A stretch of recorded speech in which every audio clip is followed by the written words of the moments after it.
All right, welcome back to the Movie Archer Podcast Network. We have another special for you. I am Andrew from the Revisionist Almanac.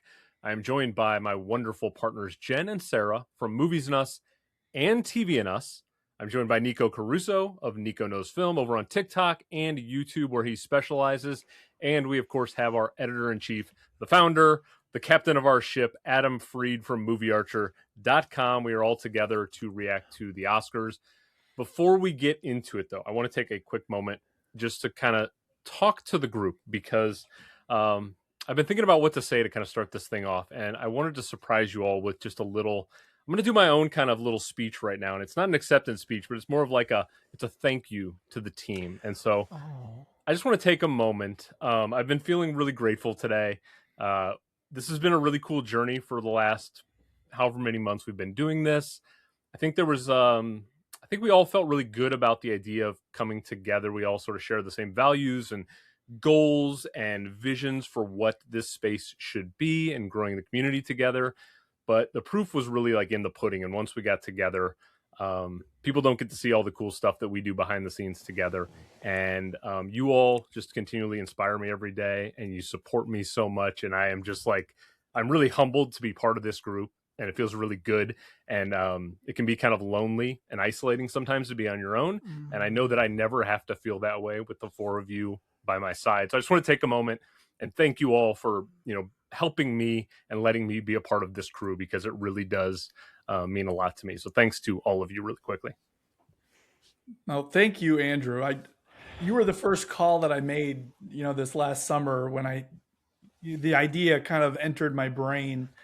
And I was like, there's probably no way that he's actually going to want to do this. And your willingness to say yes so quickly and for us to set a meeting and for us to simultaneously, and we've told the story, say, next has to be Sarah, it has to be Jen. And I was like, and we need Nikko to kind of round out the fist that we have. We now have 5 fingers. And it just, without you buying in right away, with the enthusiasm that you did, I don't know if this vision ever really takes off. And the way that it has taken off, and I know in a moment here we're going to talk about, you said the proof is in the pudding. I mean, the proof has been in the hard work that we've put in, but what we've accomplished in a short amount of time, I'm really proud of that. And I think award season is a time where it's okay to feel proud of something that has been accomplished, especially when it comes on the back of tremendous work. And all of you have worked so hard. And I just could not be more proud to echo your sentiment of just being a part of this. Yeah. Dang, you're right there, Nikko. Cry. Yeah, no, man, I had tears. Like, is this the Hamnet review? Did we stumble upon the wrong video? No, I promise. Can I keep it going for a hot sec? Sure. Andrew, Adam, Jen, Sarah, thank you so much. And then Andrew for those kind words, because I echo everything. I couldn't say it any better if I tried. What's been so special is I live for this award stuff. It's kind of why I started doing all this stuff in the first place. And like you said, doing it by yourself could be so isolating. It's just so isolating. And it's kind of like, why are you doing it if you don't have homies to do it with?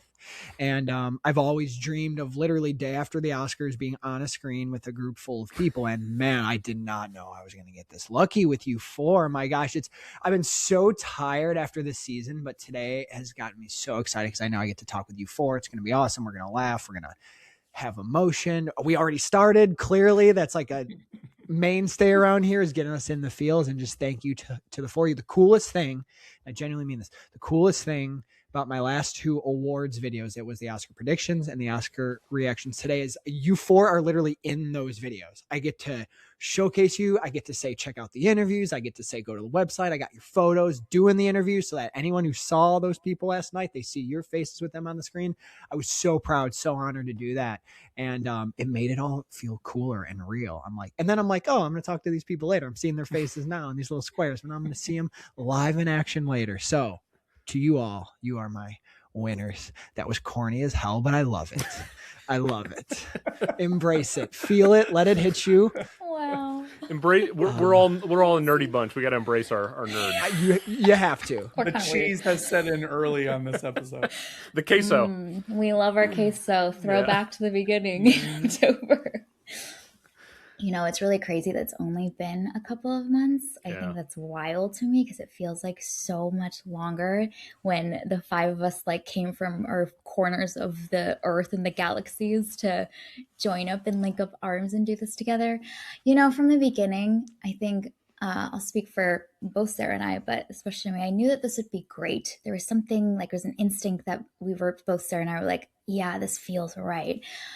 I thought it was going to be great. I didn't think it was going to be this magical, guys. Like this, the connection, the sheer like genuine support for each other, the cheering on from the sidelines of like wins and milestones and really exciting moments that we get to celebrate together. Like, didn't know to desire this as much, but couldn't imagine without it. And I feel like we're just getting started. And once again, I zoom out and I'm like, oh my gosh, it's been only a few months, but just the connection in this group is insane. And you can't force that. You can't write that. You can't engineer that. It is. If it is, it is. And if it isn't, it isn't. And it is here. So grateful to all of y'all. And man, we're shooting in light speed now together, guys. It's going to be amazing. And there's so much ahead of us. So the future is so bright. Yep, we are just getting started. It's been an absolutely incredible few months, and we're going to talk about some really insanely cool accomplishments that I don't think we would have done this quickly on our own. And so I think that's the beauty and the power of a team. And it's been so encouraging to be encouraged by all of you, challenged by all of you, and just being able to team up and learn from each other too, and see how all of our unique skills and the different things that we bring to the table help complement each other. So this is such a great team, and we are just getting started. So way to start with a bang. It's just going to get better. And before the orchestra starts to play us off here, I think we'd be remiss if we didn't thank the people who have made us talking to each other worthwhile, which is the number of people that have been listening and tuning in and giving us feedback. And whether it's YouTube, whether it's on Instagram, whether it's on Spotify or Apple Music, people have done such a nice job of kind of getting in line with what we've been laying out. And we've been very appreciative of people that have spent their car rides to and from work, maybe listening during a workout, while they're mowing the lawn or whatever it is that, our voices might be occupying a small part of their day. We genuinely appreciate the time that you've invested, because it does not go unnoticed, and it certainly doesn't go unappreciated. Yeah, and it's in my notes I have written multiple times, we're just getting started. We are just getting started, folks. Like it's crazy. This is just the beginning after especially what happened last night, which I want to kind of start and kind of lead off things with. We might be the only reaction show that's going to start with the shorts, but the shorts mean a lot to us in our little group, because we have all really went headfirst into the shorts categories this year. And I want to take a moment to really emphasize Adam's driving force behind this, because I think I was looking through my emails this morning and I had to go back all the way till June. And Adam, all the way back in June, you saw Sam Davis's The Singers. Yeah. And were raving about it right from the get-go. And even back when you were kind of first talking to us about that film, you were like, this movie's going to be an Oscar contender for real. We all got to have the wonderful journey of talking to Sam over the last few months, but you saw this movie very early on. It, of course, ties for the win for the best live action short last night. You've just got to be feeling like an immense sense of pride seeing that so early and just being on the train for The Singers.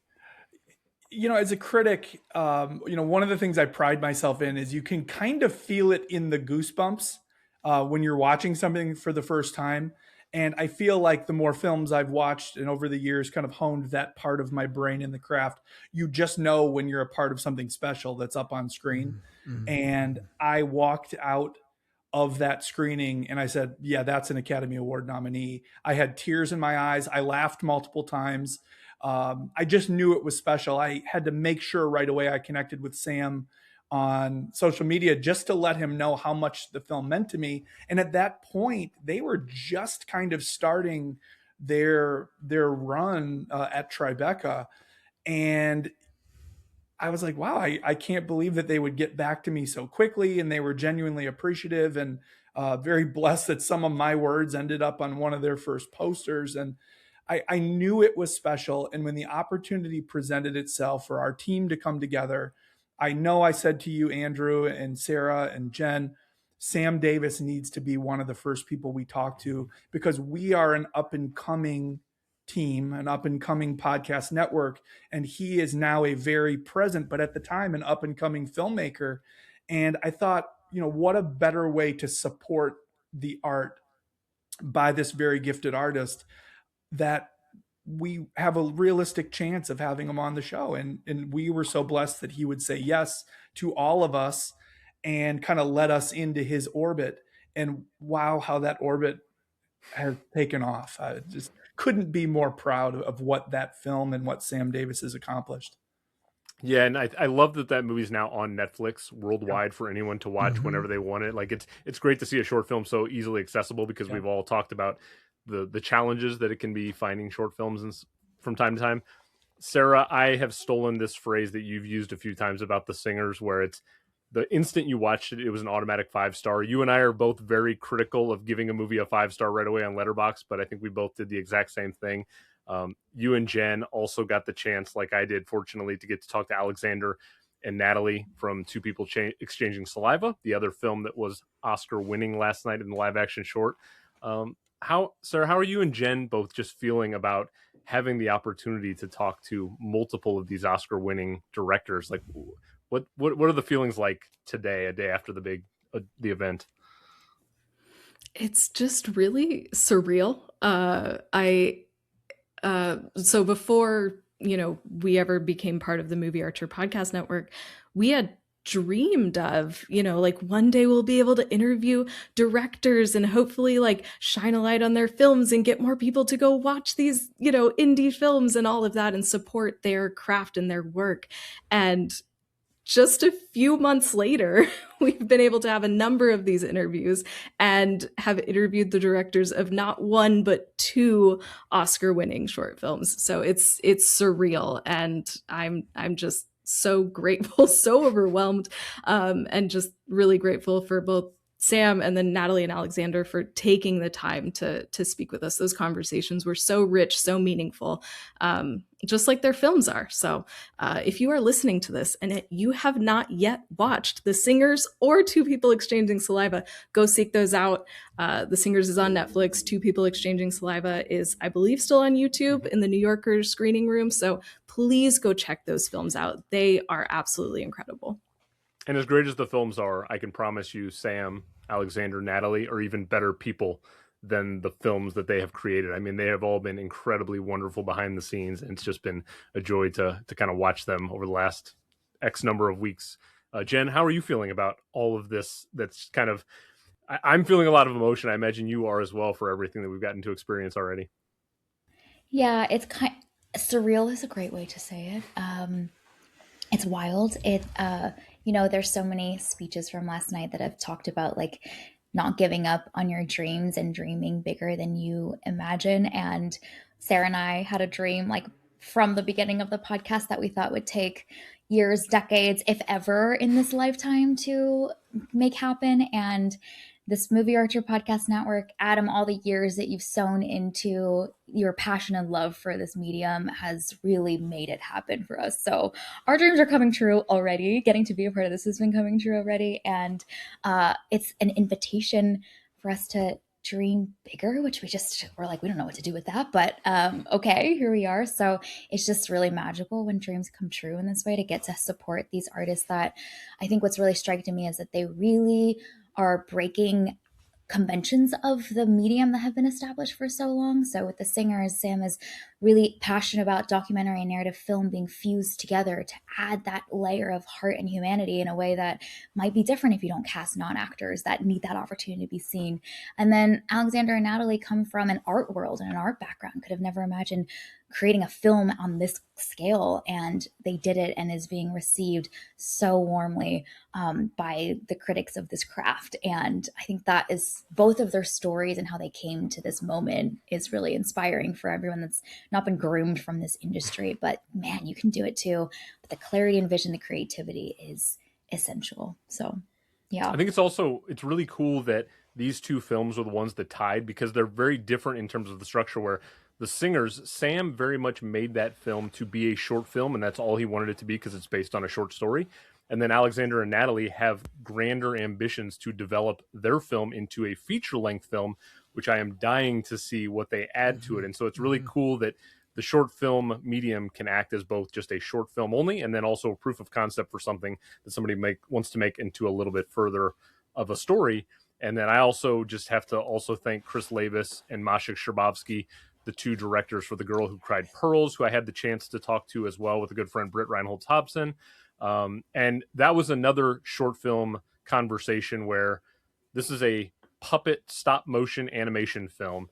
And even though the thing is less than 20 minutes, the two gentlemen put in over 5 years of their time to make this short film. So I think a lot of people don't understand how much work and time and energy goes into these short films. And it shows. I mean, that is a absolutely beautiful film. And when I saw that the first time, I said, oh God, that's going to be hard to beat. And nobody did. I mean, I don't know how the voting turns out. They'll never tell us, but I don't know if it was close. When I saw that might've been a runaway winner. Yeah, and they were previously nominated about 20 years ago, and so they've definitely plied their trade really well. Yeah. Andrew, you mentioned something interesting about the desire to turn two people exchanging saliva by Natalie and Alexander into a feature-length film. Let's not forget that there's precedent for that. That's exactly what Damien Chazelle did with Whiplash. And the original Whiplash was a short, and I know you guys are kind of on that train, but for people listening, that went from a very, very good and well-received short into an even better feature-length film. So something tells me now that with this golden statue at their side, we haven't heard the last of this story. And from Alexander and Natalie, cannot wait to maybe have them back on with that feature-length film. Yeah, they've given me a couple of juicy details off record of what they want to add to kind of flesh out the story, and I can't imagine what they're going to build into another, hours worth of plot right there. I want to shift the gears a little bit though and just talk about the ceremony in general. I want to turn over to Nikko really quickly. Nikko, you have been dialed into this awards season so hard, and I have really relied on you to be my guiding light in terms of like what is going to do well, because you're so you've tapped into all of the predictions, all of the awards that are going on, and I don't have the energy, quite frankly, to do what you do. How did you find the ceremony as a whole? How did you just find the general winner selections? Are you happy with how the ceremony played out? Did you find that a lot of your predictions did come true? How do you feel a day after the Oscars in general? I feel tired and I'm glad it's over. Because like you said, I'm very dialed into it, probably too obsessed with it. And you said you don't have the energy for it. I don't think I do either, but I somehow do it. I do. You've got youth on your side. For now. It's tough because I think what's a really annoying part of doing it as intensely as I do is you kind of get at some points very caught up in your predictions and what's happening. You sometimes get very caught up when like something's winning that you don't necessarily want. So there's a lot of emotions I feel every year. But that being said, I thought last night was pretty great. I really liked the ceremony. I really liked a lot of the winners. I think this year we're going to look back on it more fondly. And I think it'll be fun to look back on this year. I think a lot of things will age well. And for the things that age with a little bit of challenge and controversy, I think there's enough weight to kind of like make light of the conversation or even it out. I don't want to do this. I said I wasn't going to say this, but like content, we're here. He's going to say it. This year made me realize how much I actually loathed last year. In retrospect, and that's for a lot of reasons, not for like necessarily a lot of the winners and stuff, but just like I just thought this season was better. And then I somehow found this season more annoying because the discourse between the One Battle and Sinner stuff became ridiculous in my opinion, to the point where I was really mad going into the ceremony last night, because I was like, how is it that there's so much toxicity around these two really important films that say a lot? Well, that my answer is probably right there. But like, how is it there's so much toxicity around these two films when like last year it was kind of just like, let's give it to Anora with kind of like not as much noise. So I don't know, like maybe that's a sign of the times. And the nature of the two films brought out the worst in maybe the worst type of people. But it was a really good ceremony. I'm glad we're here, and I cannot wait to talk about it with you four. I cannot wait to talk about it with you four. Did you guys get any sort of a sense that there was an animosity or a competitiveness between those two films and their production teams at all? No, not in the slightest. Yeah, so I think in the case, and I think that last night, the cheers for both Coogler and PTA were genuine from across the aisle, from across those productions. And so I think a lot of the people on film Twitter and a lot of just film fans who feel like film fandom has to be this binary enterprise where if you like Sinners, then therefore you must, dislike One Battle After Another. Let us be led by the examples being set by the creators of these films. They have genuine appreciation for the artistry that the other put forth. So why can't we emulate and mirror that same behavior? I agree, Nikko. I didn't get any sort of sense that was coming from them. And so, I know that you're knee deep in it and it's hard to avoid, but no negative vibes from either film. No, which I think was great. Like you said, it's like the night felt great. The room felt great. And I think that was the biggest example for all the loud people online of like, settle down. It's like stan culture has bled into awards. And that didn't happen till like 2 or 3 years ago. And I don't like it very much. It doesn't help that the ceremony takes place later this year than it ever has. And so we had all that extra time. Yeah, way too long. Long runway. But, yeah. I think we're all hoping for a February Oscars back as like the normal thing. I also think this year is going to be like There Will Be Blood and No Country, where you just have two all-time great films, and it's hard to kind of like parse out what's the better one. And I think they will both go hand in hand for all of time. And so I do think in general that's how it's going to play out. Jen, what were your overall feelings about the Oscars last night? Just the whole ceremony. What were your big picture takeaways from it? Yeah, kind of building on what we were just talking about. I found it, and this is just a me thing, picking up on the wrong thing, but I felt an enthusiasm in the room that was so refreshing to see. A little bit different from maybe previous years where it's like, okay, we're going to do the thing and hand out the things. There felt like such energy and electricity in the room. Hearing, maybe it's just the audio picking up on it too, but hearing the crowd cheer so passionately for films or directors, even if they weren't winning, but like when their names are being announced during the list of nominees, like that passion and that support was really exciting to see. And I feel like I haven't felt that with the Oscar ceremony specifically in just a couple of years, but this one felt like there was passion, there was investment that everyone had in the creators, and that like love, sharing the love for all. Teyana Taylor was a absolute delight to see her just root so hard for everyone that is up there that she was passionate about. Like that Teyana Taylor energy, I felt like was contagious in the room. And I don't know, that was really notable to me. It really warmed my soul as a movie lover to see the industry just like really root for things passionately and not just do the motions. Yeah. It does seem like this younger generation of filmmakers and actors and actresses maybe have a little more support alongside one another as opposed to previous generations where it's much more combative and competitive.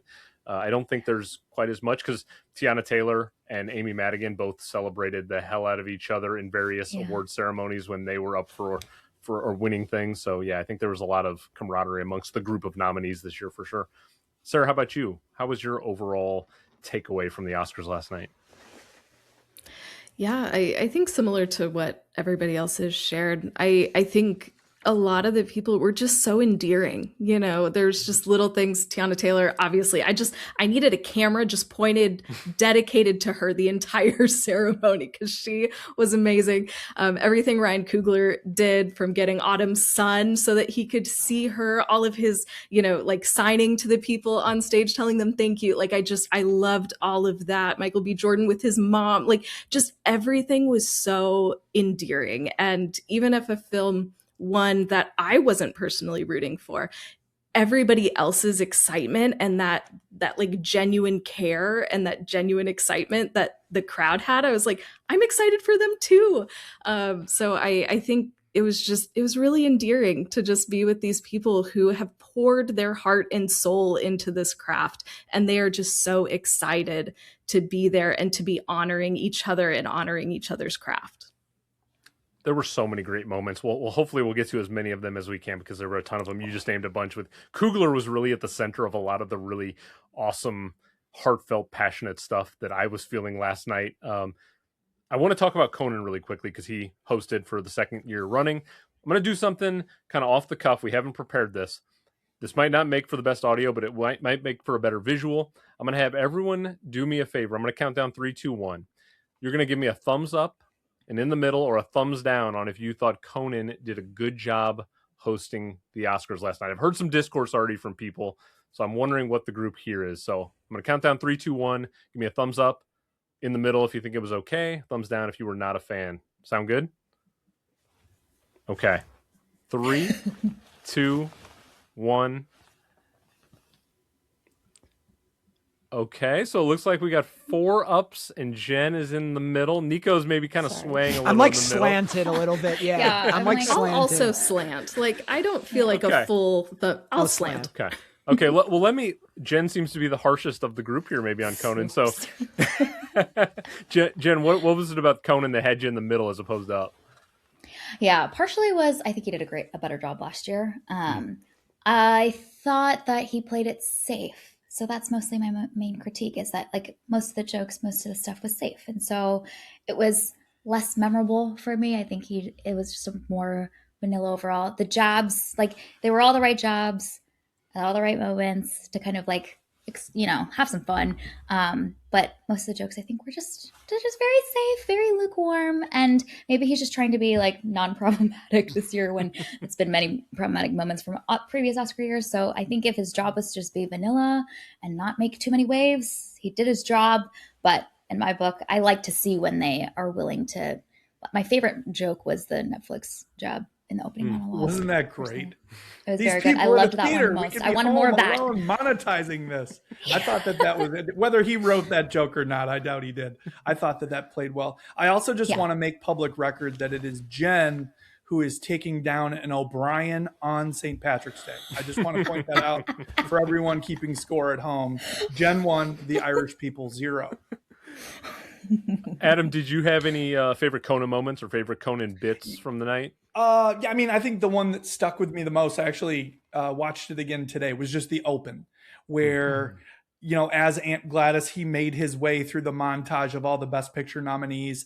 And although some of those I think played a little better than others, I think just the audacity of him to make this self-deprecating fool of himself, put on the clown-like witch makeup and just get out there. I thought that was very in line for what people within my generation would have come to expect from Conan O'Brien. And I think for like a younger audience who may not have ever been around for his late night show, may only know him now as a podcaster or an award show host, I think that actually played really well. And it was a nice way to reintroduce himself and his brand of humor to the audience.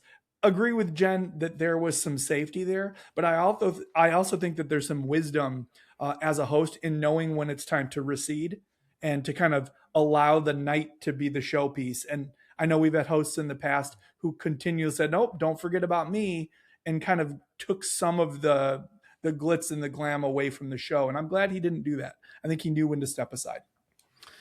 Yeah, I would tend to agree with Jen that I think last year was his superior year of the two that he did. But I don't know. It also felt like things were a little off timing wise. Like they cut to him early in the at one point coming back from a commercial and he didn't realize he was on air. And then he kind of had to interject at one point when actually Alexander from Two People got cut off talking. And so there were some like awkward moments that happened throughout the thing that I think Conan was kind of like caught off guard a couple of times. And so he was trying to do his best. I think he did a fairly good job there. Sarah, I'm going to switch gears and ask you a different question though. So, of all the things that happened last night, I don't know how many you expected to happen, but were there any surprises that really stood out to you, or just anything that you just weren't expecting or just really excited about that caught you off guard? What was, if you had to pick a biggest surprise moment of the night, what would it be?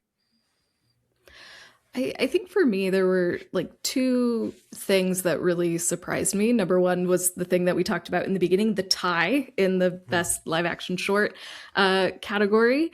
And then the other one, the other award that really surprised me was the best casting award. I was certain it was going to go to Sinners, and it didn't.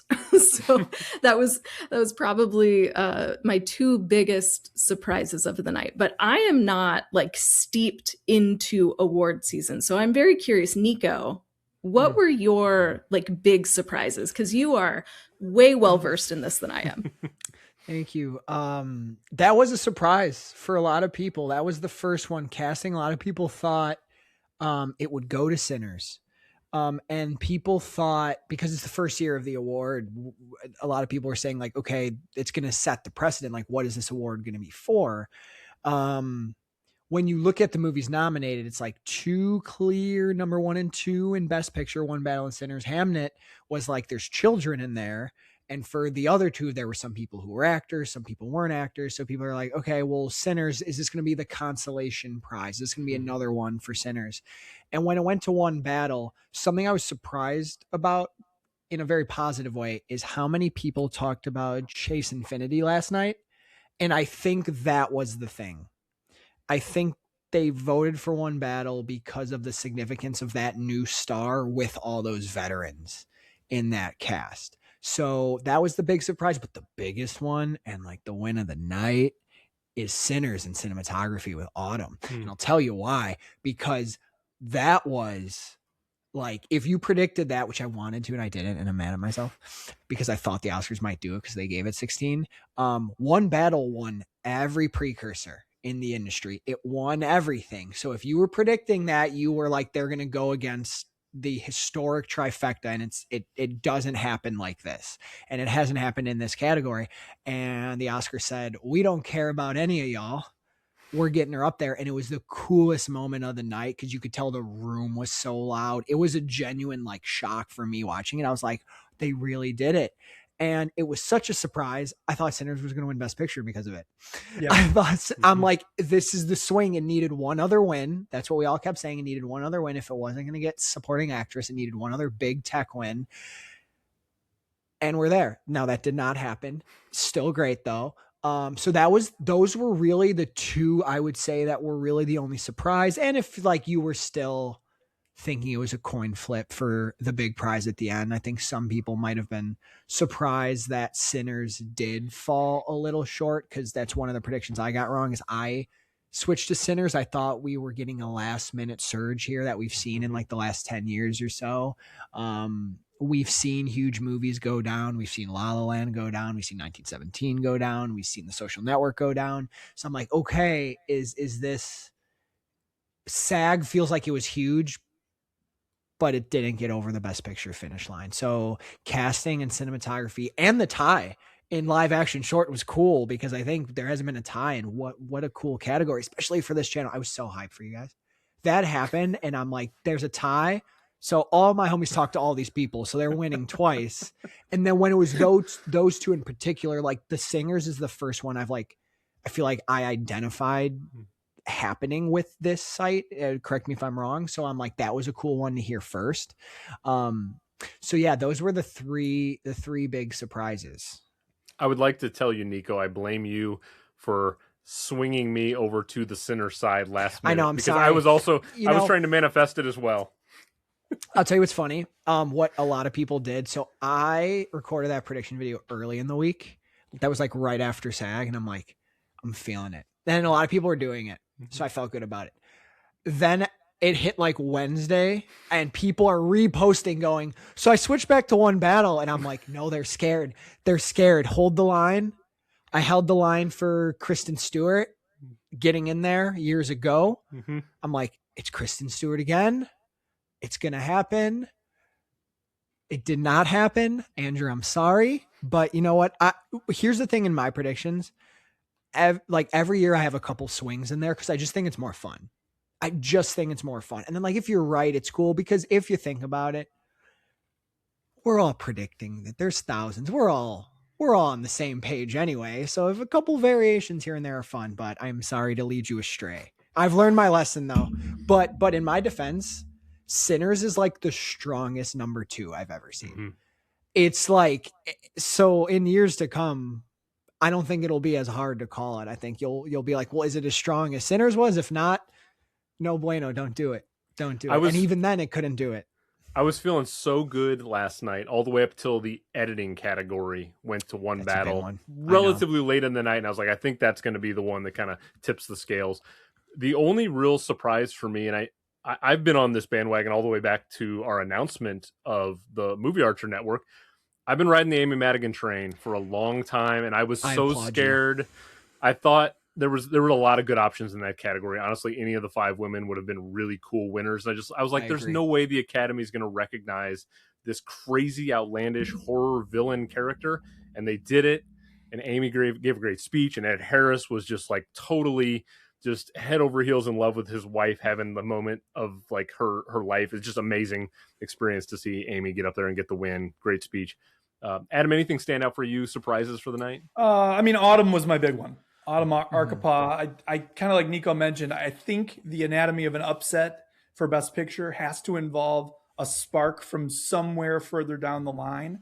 I thought that could have been the spark. I think the enthusiasm that we saw kind of like a wave like roll through the Dolby Theater was the realization that one of Hollywood's long-standing and permanent glass ceilings had been shattered. And I think as soon as the broadcast made note that she was the first female cinematographer to ever win, you know, I came on our pre-Oscars episode and I was banging the drum pretty heavily for Ryan Coogler, in that a black man has never won for Best Director, and he didn't last night. But what Autumn accomplished and what Coogler's film has now accomplished, I think is a massive step in the right direction. So I think I was surprised last night at how much the 1 hour earlier start time ended up meaning to me. The fact that the award show, they started announcing Best Picture, I looked at my watch and it was like 9:30. I was like, this is glorious. For us, not in LA, you know, the 6 p.m. start versus the 7 makes all the difference in the world. I was very enthusiastic about that change. The only other thing I was surprised, they still allowed some of those sponsored Kalshi betting statistics to pop up on screen. So-and-so has this percent. Can we stop with that? Can we stop? This is not the NCAA tournament. This is not ESPN, which is now being completely controlled by the gambling markets. People want to fill out their ballots, and then they want to see how they turn out, and then they want to celebrate or bemoan the outcome. They don't want to be told by some offshore betting site who's going to win statistically before the award is given. Like, you don't tell somebody what's going to happen on a given play in a sporting event before the play happens. So we got to stop with that. So I was surprised that they ran that back for a second year, but otherwise, I thought it was a really, really good night. I was excited about it. As another person who's 40 and was hosting an Oscars watch party last night at a theater, it was nice to be home and in bed by like 10:15. I was like, nice. 6 p.m. start Central Time. Let's keep it at that, people. Let's go. Jen, what about you? Any big surprises on the night or any like huge takeaways that you just want to rave about? Yeah, the Autumn one is the one that I had jotted down here. I thought it was really meaningful in her speech to have all the women in the room stand up. That was powerful to see. I think, one, her acknowledging that she is among so many other women in this industry and her giving that nod, but just seeing how many women were in the room too is really wonderful to see, and to have them have their moment for all of the work that's been done. It felt like she was taking the moment for everyone to realize the moment that was happening in the history breaking milestone that had been hit. And I thought that was just so well done.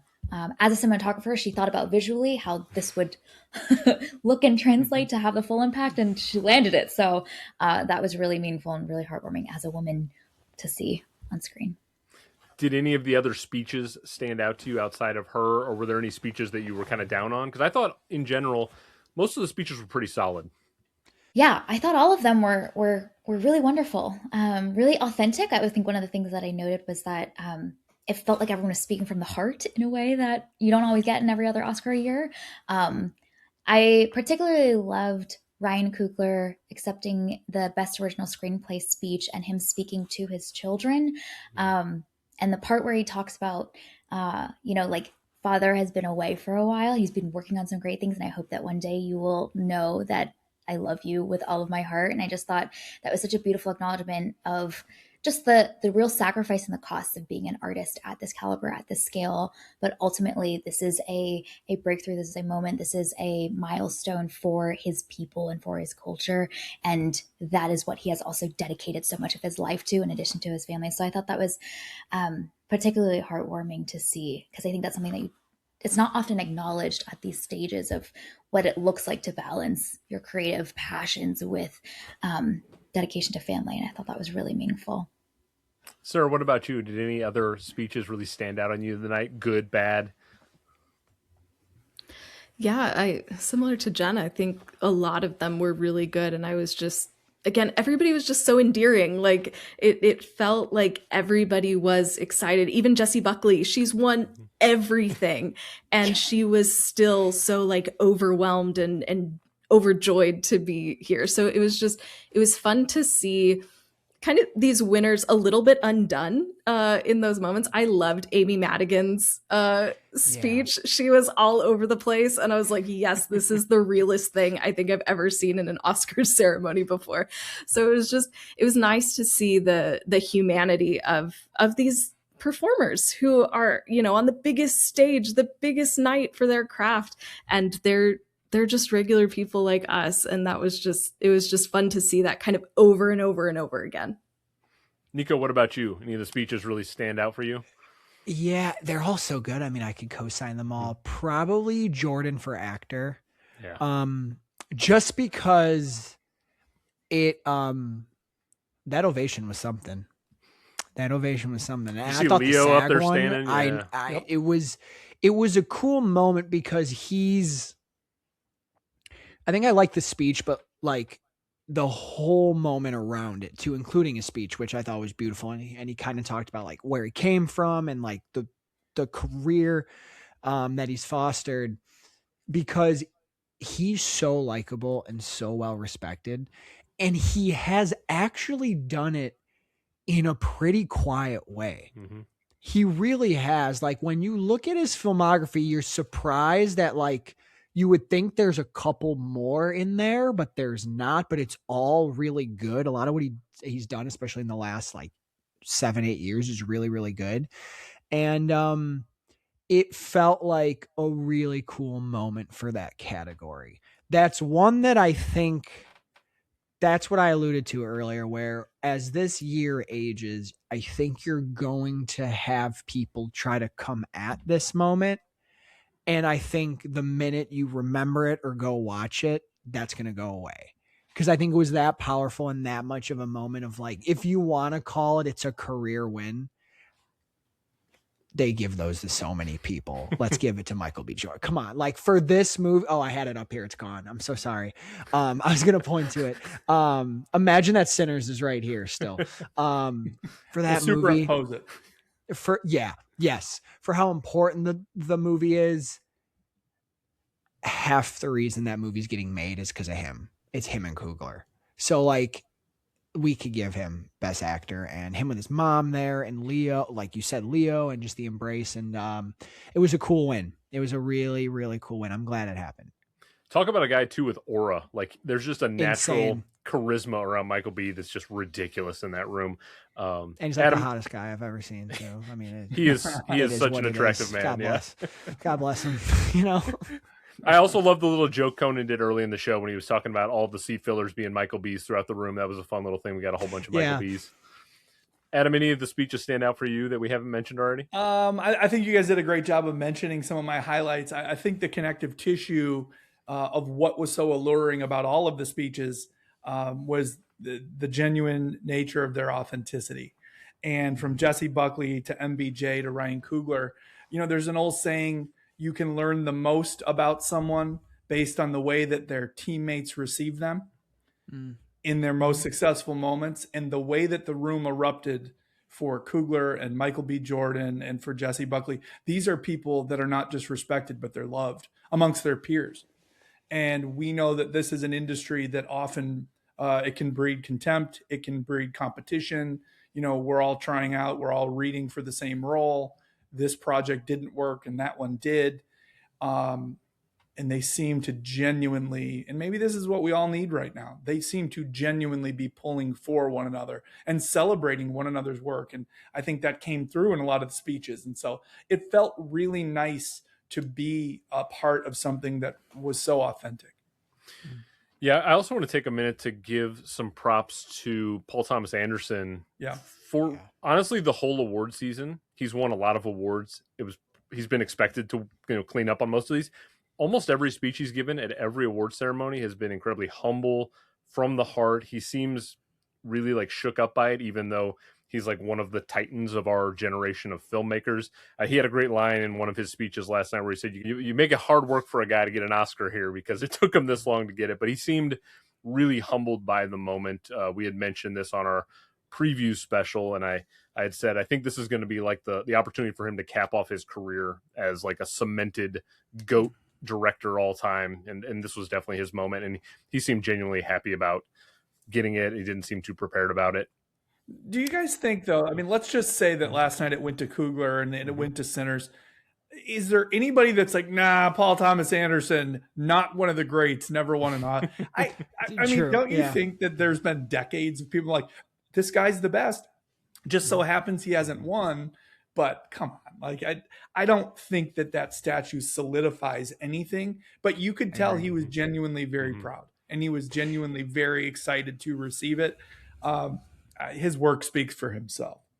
There'll probably be people like 20 years from now who think he won for a different one of his movies, quite honestly. Oh, easily. There Will Be Blood. Yeah. He did something too that I literally forgot about till right now. And I'm mad I forgot about it. I forgot when he won screenplay or director. He chose a certain year where he talked about the films that didn't win. Yes. And what he was trying to say, and everyone in the room, and I think a lot of us watching knew what he was trying to say, is like, this doesn't put me above them. Every film in these categories are so important, and they're going to stand the test of time, and you're going to remember them. And I would even think he's even meant that a little stronger for someone like a Ryan Coogler of like, trust me, what you did this year is never going to be forgotten. And it's what every film is going to be chasing probably forever. Cause I don't know another film that's going to touch 16, let alone break that. I know Stunts are coming next year, I think, but I don't know what's going to chase it. So that was a really cool moment for him to say, okay, for one of these moments I'm up there, I'm going to remind the room and everybody watching what a great moment to celebrate everyone here. And the night felt very egoless. It did. It felt very stripped of ego the whole night. And that's refreshing, watching something Hollywood. When you watch the Grammys, you ain't seeing that. Do you know what I mean? Like, you're not seeing that. So like, no disrespect to the Grammys, but I'm like, that's all ego over there. So I'm like, glad Hollywood last night was like, let's just all have fun. And it did feel fun. It felt really fun last night. And that's kind of what I alluded to last year. It didn't feel as fun. It just didn't. Who knows why, but I'm glad this year was. That's the perfect segue, Nico, into I don't think that he put a lot of ego into last night, but everyone is still obviously talking about Chalamet not winning an Oscar, and that's going to just be a thing. Okay.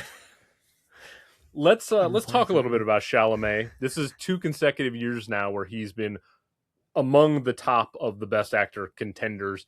It feels like he's imminently going to win one. However, we have seen in the past.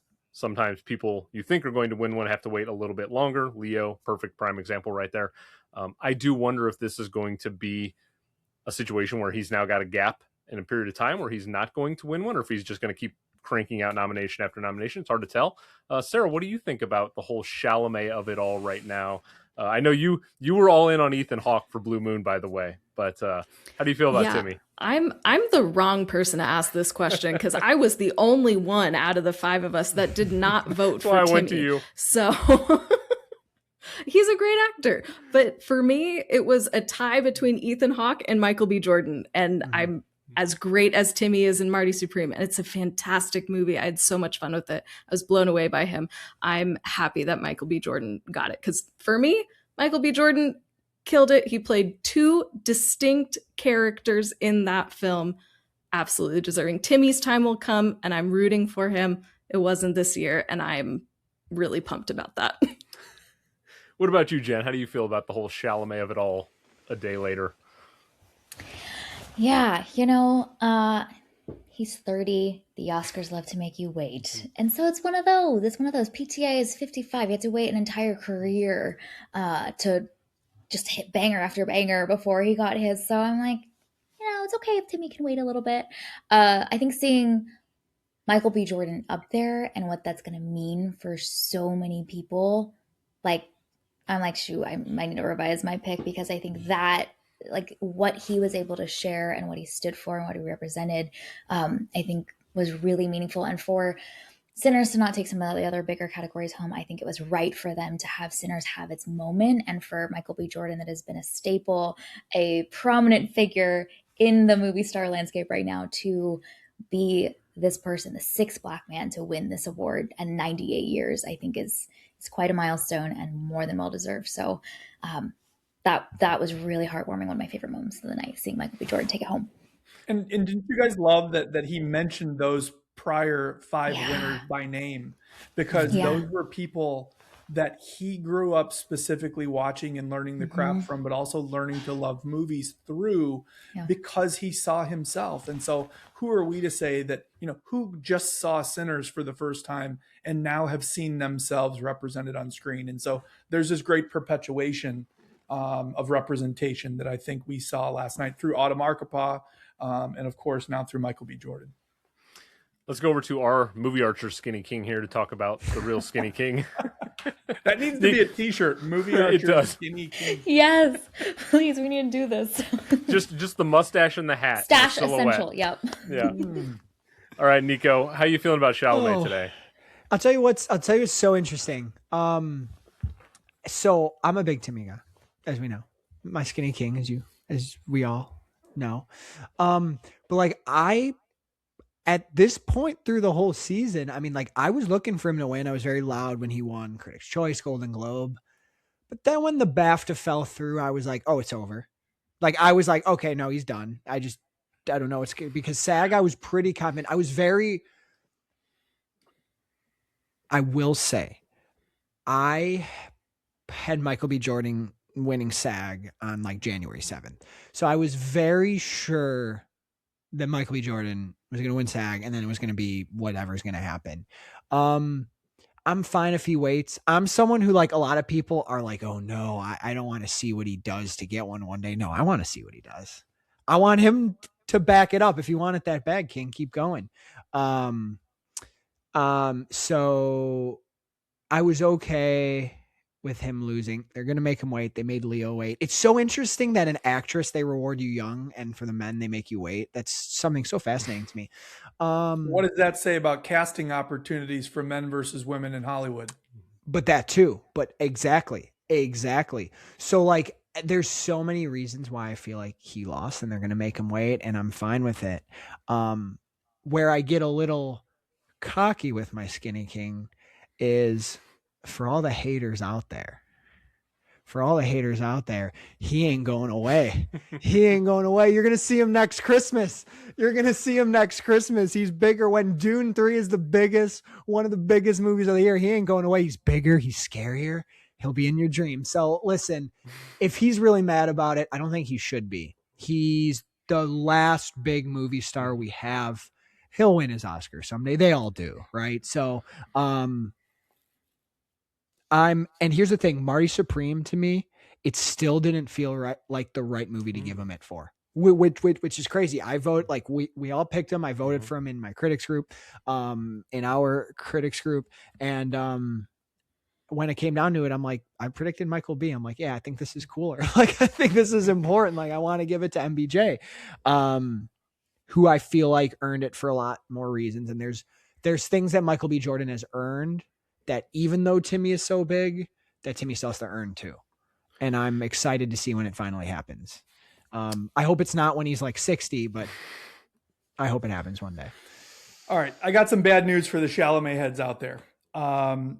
His next two and his only two projects that he has currently booked is, of course, Dune 3 that Nikko has just shown us the recently released poster for.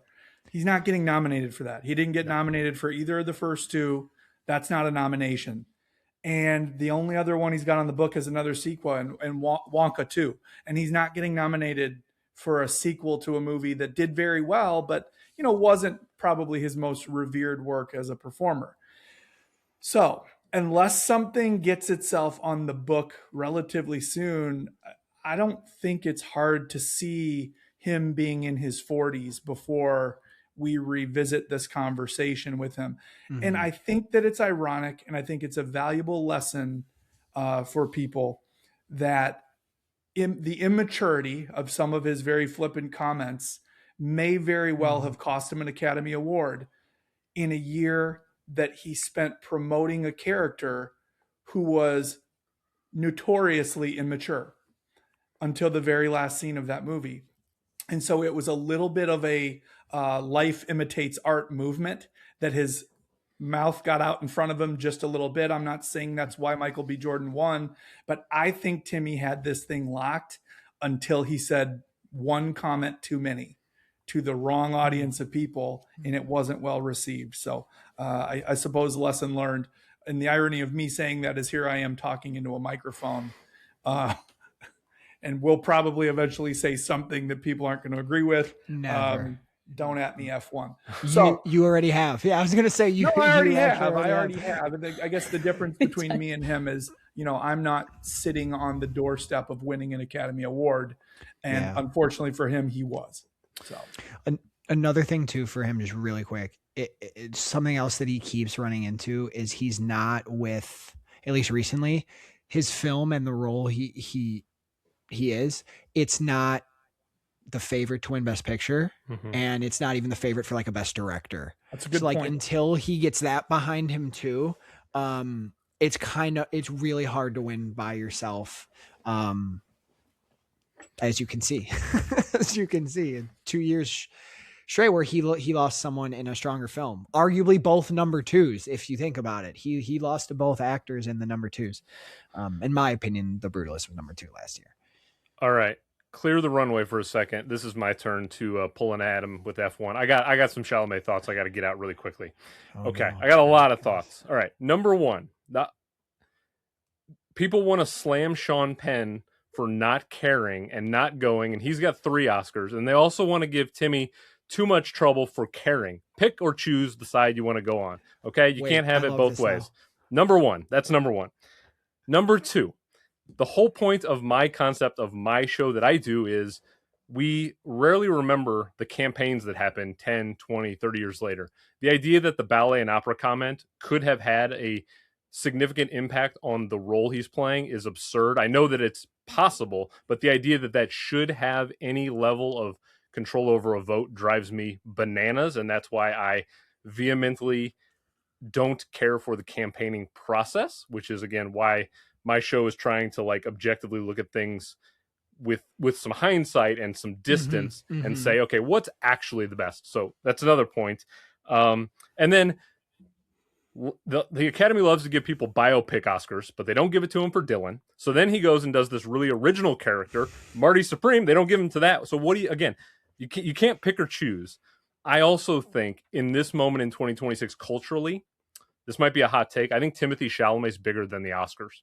I agree with you. I think they need him more than he needs them. I don't know if he's learned that yet, but I think that he sort of can do whatever he wants in the industry, and the industry is going to follow him. And the Oscars, I think, are going to find themselves chasing Timmy pretty soon, as opposed to him trying to chase them.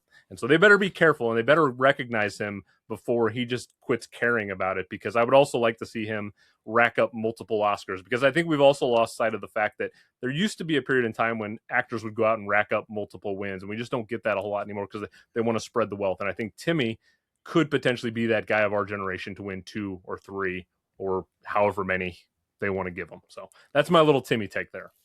I love that. That was real king stuff. You've joined the coalition now. And also Warner Brothers agrees with you, because look at all those Dune posters they put out today. They got me in a tizzy. Yep. They got me asking them to stop. I can't handle this right now. And there's the trailer tomorrow. I need a break from him. And I love the guy. And they're not letting me sleep because they're like, you love him. You do. Remember? Dune's really popular. You guys like Dune. Who cares about the opera? We have Dune. I love the opera. But we got Dune. And it's crazy because you're right. Like, today is a move of like, that felt like the most movie star move ever, of with Warner Brothers involvement. Yep. Didn't win the Oscar. Here's the character poster. Oh, now here's 10 more. Oh, here's the trailer tomorrow. There's a special event where they revealed on the Monday after the Oscars, they're showing the trailer to press. They were like, we're not missing a beat. Dune's Day. And they're committed to that Christmas date, by the way. Yeah. I thought they were going to move. Balls in Kevin Feige's court. They're fighting, but I love it. I'm going to be happy on that day. But I don't know how much anybody cares about, the business of Hollywood. What a year for Warner Brothers. Mm-hmm. Oh my God. And culminating with their sale. Like I don't know if we've had a studio that has had a year this impactful culturally in a very long time. And I wish I knew where this thing was going to go with Warner Brothers, but they're still riding that high with the Dune releases today. Won 11 Oscars last night. Yeah, I'd say that's pretty good. Yeah, I would say that's bad. high. Yeah, That's 11 more ties the than record. Yeah. Prime. Yeah. And Netflix. Netflix got a couple. Yeah, got some Frankensteins. One. Oh no, wait, 4. Yeah, K-pop. sorry. K-pop did I'm very off. Wait, well last 6. night. Wait, they might have came in Frankenstein second won place. 3. Yeah. You're right. 6. Yeah. Wow. So Shout out to Netflix. No shame in what they accomplished last night. But They tried. what a year for Warner Brothers. Let's also really quickly shout out the entire Movie Archer team. Beyond just the 5 of us here, we had 6 others in our collective space join us for a giant ballot project we did. And I just want to shout out the entire team that put together those ballots. So what we did was, leading up to the Oscars, we all voted and ranked some of the categories for what we thought should be winning. And I was curious how many of our should win collectives would match up with what actually won. And so we covered 10 different categories for what we thought should have won. And I'm happy to reveal that the Movie Archer team got 7 out of the 10 should wins to actually win Oscars as a team. The only ones we missed on, we thought Sinners should win for casting. We thought Chalamet should win for lead actor. And we thought Sinners should win for Best Picture. But all in all, I think we did a really good job collectively of kind of being a good indicator of what should win, ended up winning. So I think at the end of the day, if we look at this Oscars compared to what we thought should win and what actually won, by and large, they got a large number of things right. They got more right than I think anyone could say they got wrong in 2026. So that's a good thing.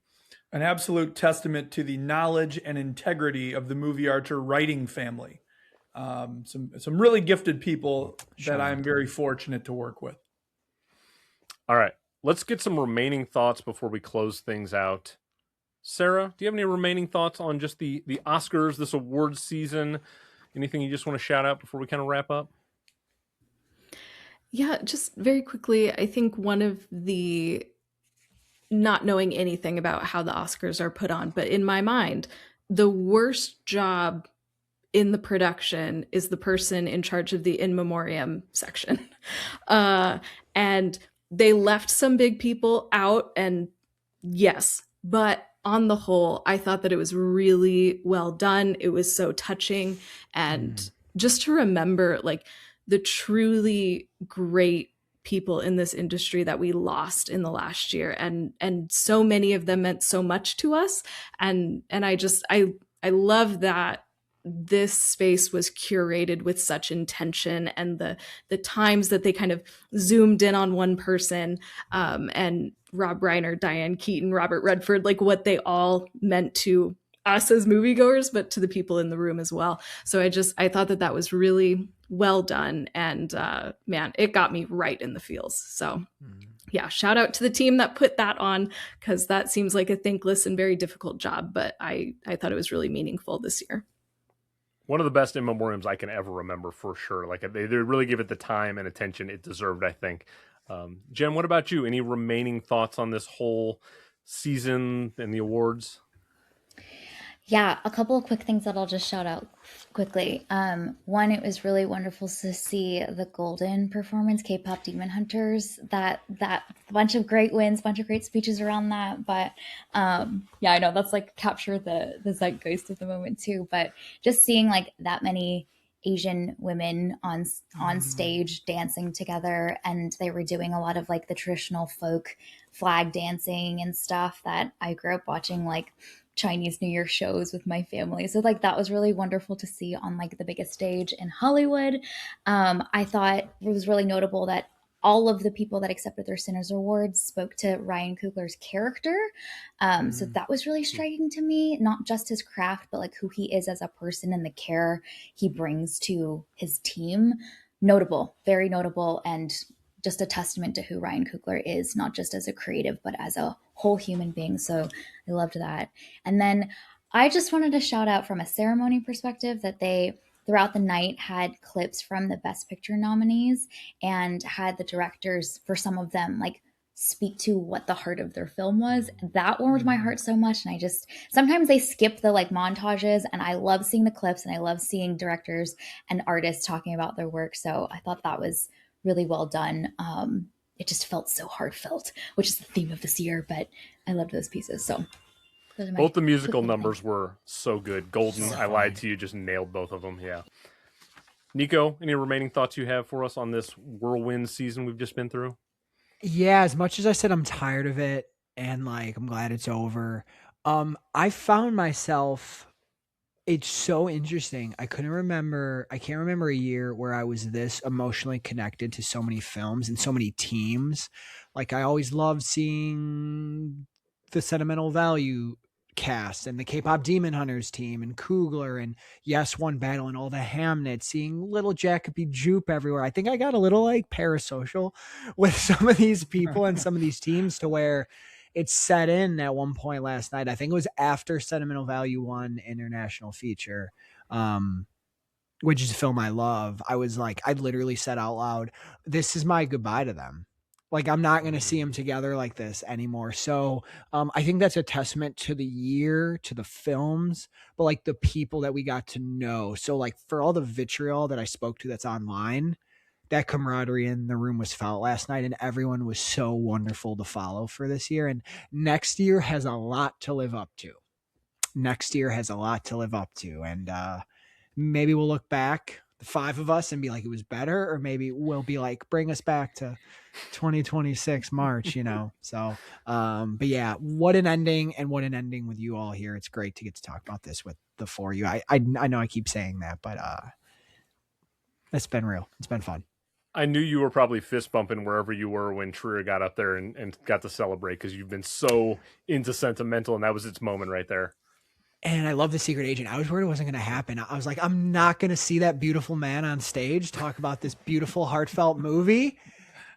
And then it was up there, and I was like, okay, thank God. And I'm repping it tonight, so I had to boy, one last chance. Rep something. One last chance.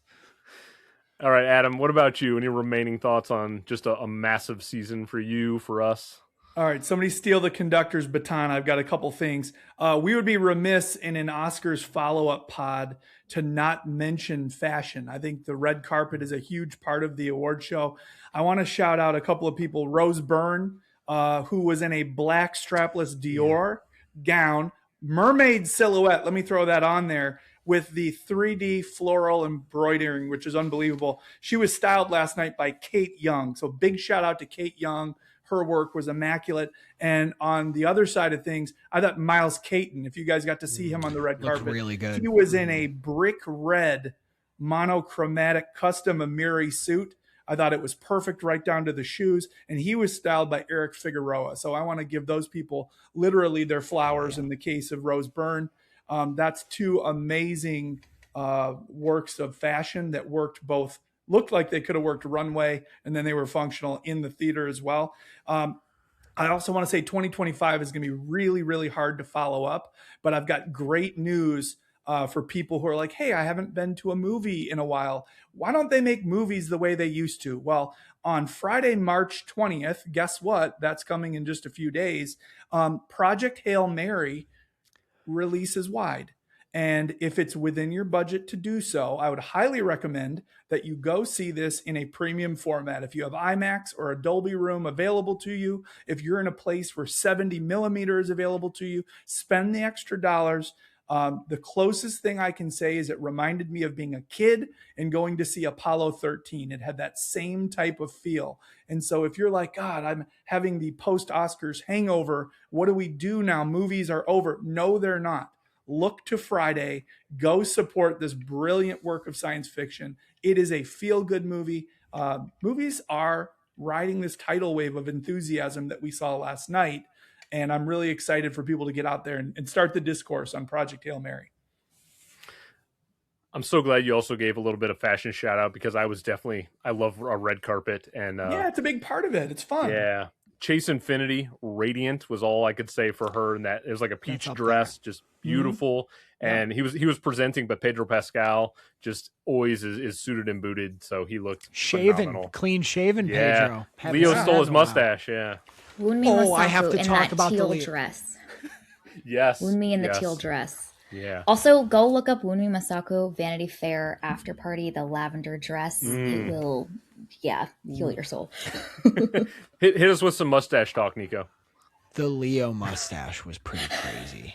Yeah. No, dude, that guy looked maybe the best he's ever looked. Hot take. Somebody was like, sir, you need to remind them. You got Timmy here tonight. You got MBJ tonight. Sir, you have to remind the people. And boy, did they remind us. We're going to be seeing that look soon. That's all because he's filming the Marty Scorsese movie right now with Jennifer Lawrence. So he's got the look for it and everything. Yeah. I hope he gets number 2 for the mustache. All right. Well, that's going to do it for what has been just a phenomenal award season. As we've already said, this is literally only the beginning for us as a Movie Archer family. So I hope if you're watching this right now, if you're listening right now, go check out everything Jen and Sarah are doing over at Movies and Us and TV and Us. I promise you're not going to find a better place to go for a podcast, whether you're into movies or television. I guarantee that. Make sure you go over to YouTube, to TikTok, wherever Nico's at, Nikko Knows Film. He's going to give you some of the best bite-sized video content you could ever possibly ask for. He's an absolute treasure. I love talking to him. I love staring at his wonderful face. He just radiates energy. Likewise, brother. Likewise. And Adam, you are just a writing dynamo, and also control so much with such a large staff behind you. Everything that moviearcher.com does and stands for and believes in means so much to me, so much to the team, so much to everybody that reads your work. And I just want you to know that we are all behind you, and we can't wait to go on this journey with you for hopefully many, many more years. Appreciate all of you so much. Thank you. All right. And Andrew, you're not going to get away without being the Ryan Coogler of our night. We must speak to Andrew's character is impeccable, sterling. He makes every person he comes in contact with feel so seen. And I mean, his takes on what he's doing with Revisionist Almanac is absolutely incredible. Rewriting history, literally, with a more objective, more full eye. But just as a human, just absolutely incredible. And we're just so grateful to get to be in your orbit. So go follow Revisionist Almanac and more of Andrew. I almost made it out of here without a tear in my eye. But, I saw you squirreling away. I just want you to know I love you all deeply, and I'm so glad we're on this journey together. And I can't wait to see where we go next. All right. Take care, everyone.